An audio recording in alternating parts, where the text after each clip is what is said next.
Regresamos con Fafa y Domingo. Ahorita nos fuimos medio caluroso, intenso, pero ahora entramos en el ambiente de recordar. No, y que la vida es de dos niveles.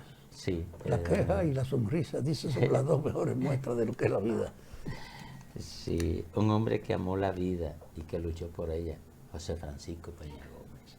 Peña Gómez cumplió 84 años. Nació un día como ayer. Y yo creo que es bueno que podamos recordarlo en medio de esta incertidumbre, porque él como persona jugó un papel decisivo.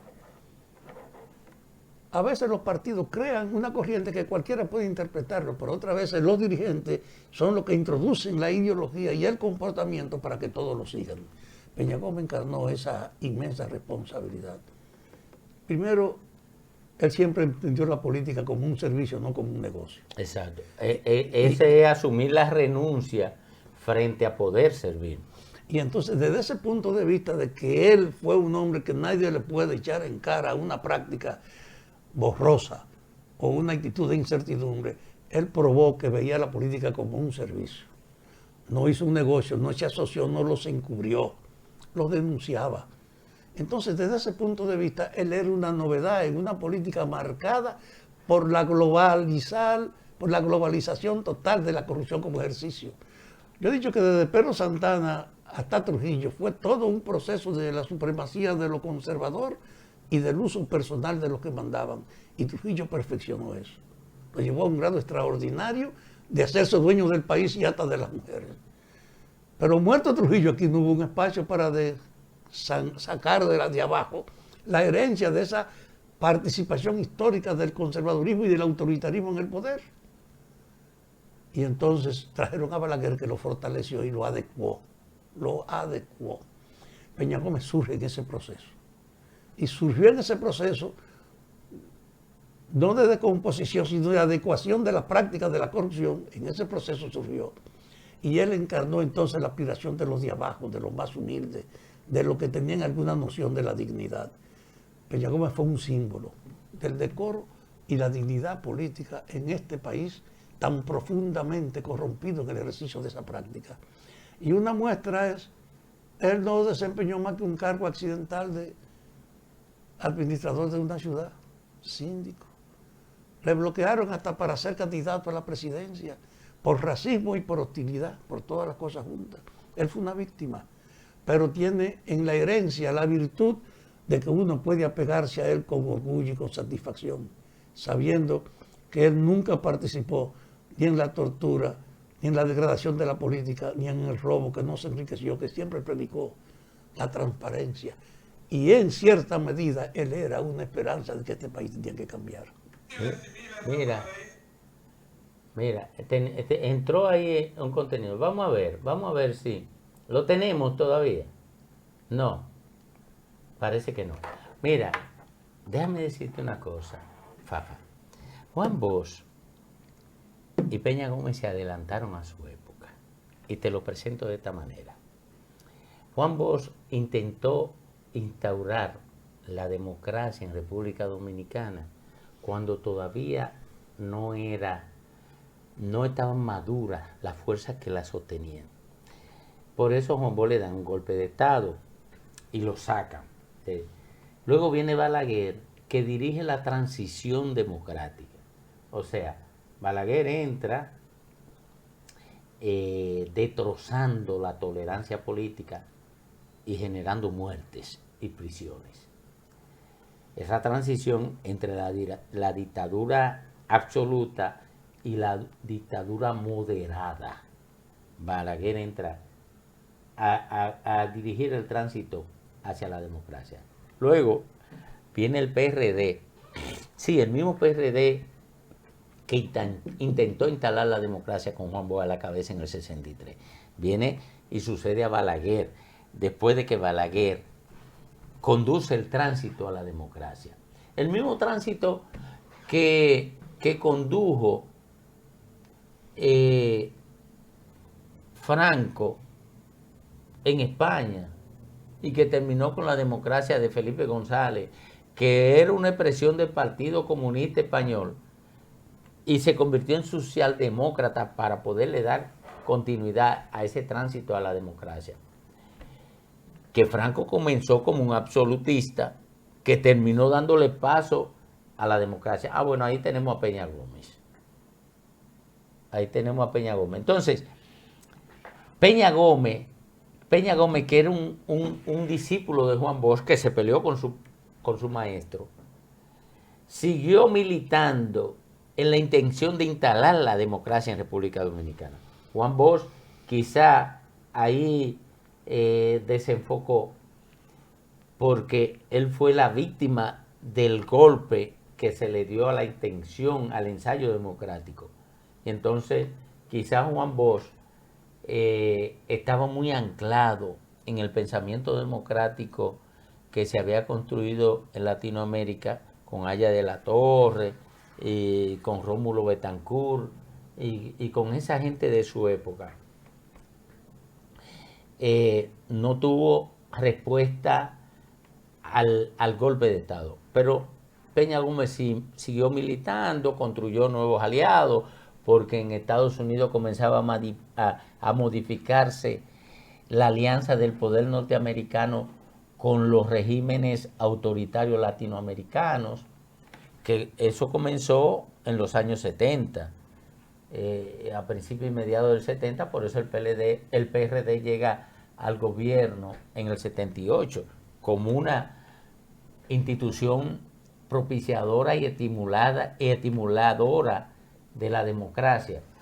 Entonces, lo que pasó fue que Juan Bosch y Peña Gómez se adelantaron a su época. Por eso Obama llega como negro, llega a la presidencia norteamericana en el siglo XXI. Obama fue en el 2010. Bueno, pero Peña Gómez no pudo ser presidente ni en el 78, ni en el 82, ni en el 86, porque todavía las fuerzas sociales no lo aceptaban como tal. Pero hay un problema. A mí no me gusta perder mi tiempo con el pasado, pero el pasado es una referencia. Hay que verlo. ¿Y cómo puede como una referencia? ¿Y cómo puede proyectar el futuro sin tener como referencia el pasado? No, estudiando la actualidad. Y ahí tú encuentras las herencias que necesita la actualidad para proyectar el futuro. Sobre todo, el que no entiende la actualidad no puede proyectar el futuro. No, pero eso yo lo entiendo. Ahora, el pasado, como tú dices, es una referencia para entender la actualidad y poder proyectar el futuro. No es una guía como era antes, visto, es una referencia. En esa referencia yo te digo, vos, cuando llega al poder, y ve la distribución de que la burguesía tenía en Unión Cívica su instrumento. O la oligarquía, digamos. El poder económico. No tenían conciencia. Pero el poder económico tenía ahí en Unión Cívica su instrumento. Y ese era un instrumento que venía muy comprometido con la práctica trujillista. Y cuando vos vienes aquí, él no quiso tocar ese punto. Y tampoco cuestionar la presencia y el impacto de la tiranía en el país. Porque quería el poder para transformar, Está bien, para transformar la realidad. Ahí es que se plantea el problema de que su actitud frente a los trujillistas, él la evade, él no se mete en eso. Porque no tenía fuerza para enfrentarla. Aguántate. No estoy aguantando, estoy argumentando. La evade. Y entonces, apoyándose en ello, vos llega al poder y no los enfrenta. Y en ese tránsito, él pudo haber enfrentado la herencia trujillista. Sí, la estaba enfrentando porque la transformación, lo que pasa es que él no la enfrentaba con una acción directa de él, sino como consecuencia de la implementación de un plan transformador que lo hacía chocar con los trujillistas. Él elaboró una constitución muy liberal. Exacto. Una constitución. Y es el proceso de transformación. Pero no proyectó la esencia de esa constitución en la gente del pueblo. No. Yo creo que no hubo tiempo, porque 7 meses es insuficiente. No, yo no creo que no hubo tiempo. Es un problema de la visión. No, Fafa. Él quería que debía llegar pero eso. ¿cuánto se lleva a aprobar una constitución? 3 meses, 4 meses. No, entonces, en 3 meses el siguiente lo iba a proyectar. Fue abril donde se aprobó la constitución. Ajá. Y a él lo tumbaron en septiembre. Sí, en septiembre. Ajá. 3 meses. Abril, mayo, junio, julio, agosto y septiembre. 5 meses. Entonces, lo que yo te quiero decir es que esa visión que él tenía no fue socializada, sus seguidores no la tenían. Él no pudo haber hecho el esfuerzo educativo que era crear un aparato con esa convicción. Y desde ese punto de vista, a él lo toman y aquí no pasa nada. No, mira cómo es la cosa, Fafa. Mira cómo es la cosa. Los factores que dominan una sociedad son con los que tú puedes negociar la gobernabilidad, o sea, la estabilidad. Bosch no le hizo concesiones a esos sectores. ¿Por qué el PLD dura 17, cuántos años? 16 años continuo? Porque le dio, por ejemplo, a la clase oligárquica nacional 216 mil millones de pesos en exenciones. Usó los impuestos que le quitaba a los pobres mediante el ITEVI para que acumularan riqueza los de arriba. Esa es la gobernabilidad. ¿Qué hizo el PLD? Comenzó a sobornar todos los gremios choferiles para que no le pararan el tránsito, que era lo único que podía garantizar paralizar la economía. ¿Por qué? Porque los sindicatos, producto de la globalización, quedaron sin poder para accionar frente a nada. Los sindicatos, la globalización definió la apertura de todo, la apertura, la libre circulación de los capitales, la libre circulación del conocimiento, la libre circulación de la tecnología y la libre circulación del trabajo. Y para garantizar la libre circulación del trabajo tuvo que reducir la regulación del trabajo y cualquier esquema de protección para el trabajador. Entonces, nada podía generarle trastorno al gobierno cuando el gobierno sobornaba a los empresarios para que los empresarios estuvieran tranquilos, sobornaba a los choferes para que los choferes estuvieran tranquilos, mientras que los médicos tenían que pelear por el mismo puesto de trabajo, no le generaban ningún problema de Estado, porque había más mano de obra que puestos de trabajo. En fin, así se construye la gobernabilidad. Juan Bosch se construyó la gobernabilidad disolviendo la posibilidad de que los sectores populares pudieran concentrar su poder. Correcto. Sirviendo a lo que encontraron. Pero es el modelo neoliberal. Sí. Es el modelo neoliberal. Poner a muchos trabajadores a competir por el mismo puesto de trabajo. ¿Qué significa eso? Que el trabajador debilita su capacidad de presión frente al empleador. Entonces, porque hay libre circulación. O sea, tú tienes que para un puesto poniendo blog, 5 haitianos y 5 dominicanos. Entonces, ¿qué pasa? Los dominicanos no pueden sindicalizarse para presionar al que construye con el blog en función de mejores condiciones de vida. ¿Por qué? Porque tiene al lado los 5 haitianos que están en posibilidad de ofrecer el servicio en peores condiciones. Entonces eso debilita el sindicalismo. Por eso ya tuve que el movimiento sindical mundial se convirtió en una baba de borracho.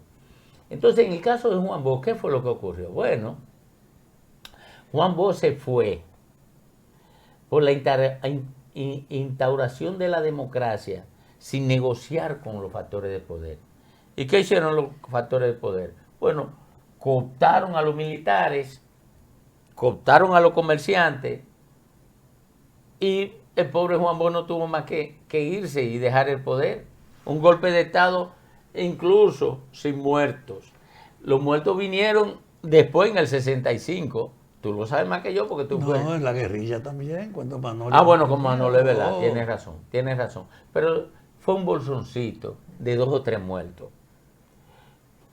Muertos dignos, claro, trascendentes, valiosos, pero fueron 2 o 3. Un bolsón. Pero donde hubo muertos, una cantidad de muertos importante fue en la revolución del 65.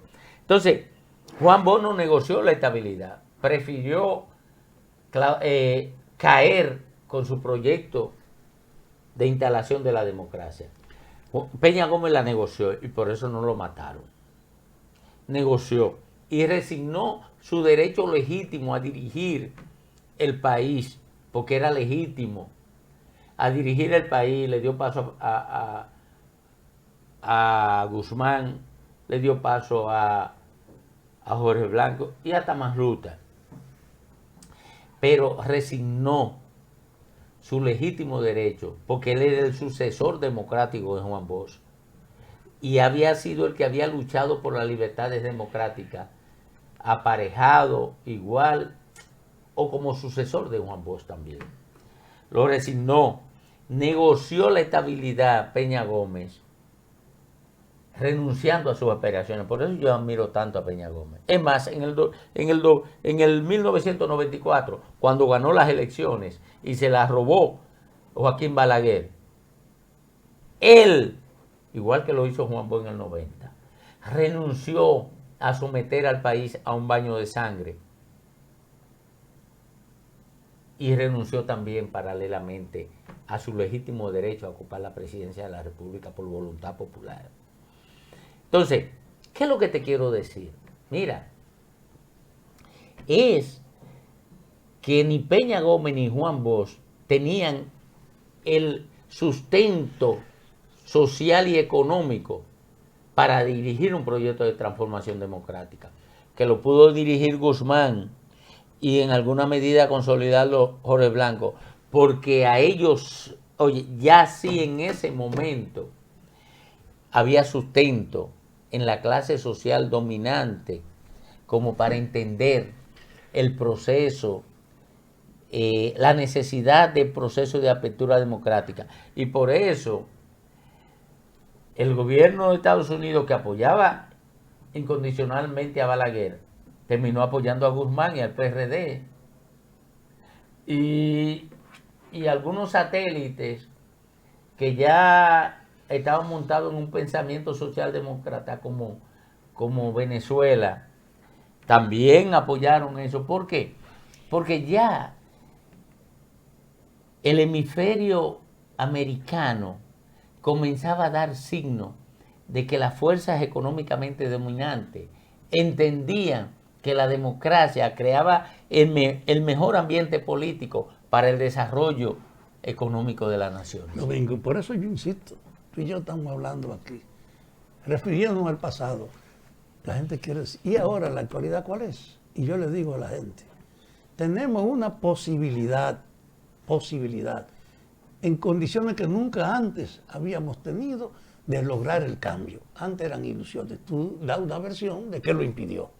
Pero en el fondo es que ahora hay condiciones reales para asegurar las modificaciones estructurales, para imponer con la transparencia que no se pueden hacer vagabundería, para articular una justicia auténticamente independiente y para propiciar una incorporación de los sectores de la sociedad, comprendiendo lo que ocurre, porque la transparencia ahora es un agente subversivo, todo el mundo tiene derecho, hay un cambio global.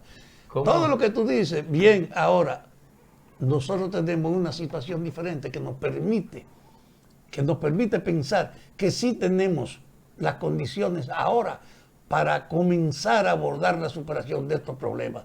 Primero, esclareciendo la justicia para que los políticos sepan que no pueden seguir robando sin riesgo. Eso no existió nunca antes, ahora es que es la primera vez. Dos, que la información permite que la gente tenga conciencia, nunca tenga que esperar que una gente lo oriente, sabe por sí mismo lo que pasa. Y esas dos condiciones, la democratización de la información por un lado, y la transparencia de que no hay secreto, son dos agentes que están alimentando todo el movimiento del que no puede escaparse ninguna instancia misma del Estado. Entonces ellos, los policías y los guardias saben que ellos dependen de que tengan un socio para que se le cambie la situación que tiene. Sí, mi tesis es que ahora nosotros tenemos la primera oportunidad donde se puede pensar en la modificación que antes no fue posible y que uno puede tener cualquier versión, pero no fue posible. Regresamos, señores.